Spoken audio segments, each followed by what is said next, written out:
গত রাত ভোর ৩টা ৩৫-এর দিকে ডিবি পুলিশের একটি চৌকস টিম শার্শা থানার রুদ্রপুর এলাকায় অভিযান চালিয়ে মোহাম্মদ রাসেল রানা এই আসামিকে 2টা 7.65 পিস্তল, একেবারে নতুন পিস্তল এবং 4টা ম্যাগাজিন সহ তাকে আমরা আটক করি।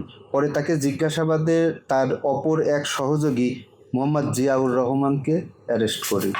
আর এই আসামি রাসেল রানা এর নামে এর আগেও মাদক মামলা রয়েছে। আর আপনারা জানেন যে পুলিশ হেডকোয়ার্টারের নির্দেশে সারা দেশব্যাপী বিশেষ অভিযান চলমান রয়েছে।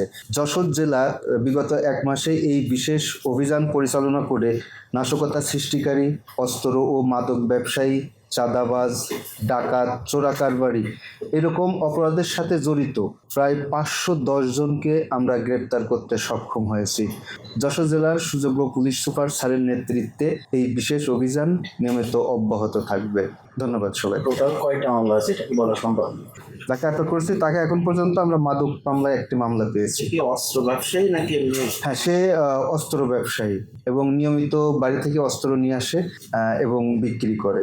এবং আমরা যে 2টা অস্ত্র পেয়েছি এটা একেবারেই নতুন, তার কোনো রাজনৈতিক পরিচয় নেই। শার্শা থানার রুদ্রপুর গ্রামে এটা আমরা তাকে জিজ্ঞাসাবাদের মাধ্যমে পেয়েছি। তা এই অস্ত্র যার কাছে বিক্রি করবে তার নাম জিয়াউর রহমান, আমরা তাকেও অ্যারেস্ট করেছি। পরবর্তীতেই এদের মাধ্যমে বিভিন্ন সন্ত্রাসী দলের কাছে এই অস্ত্র চলে যায়।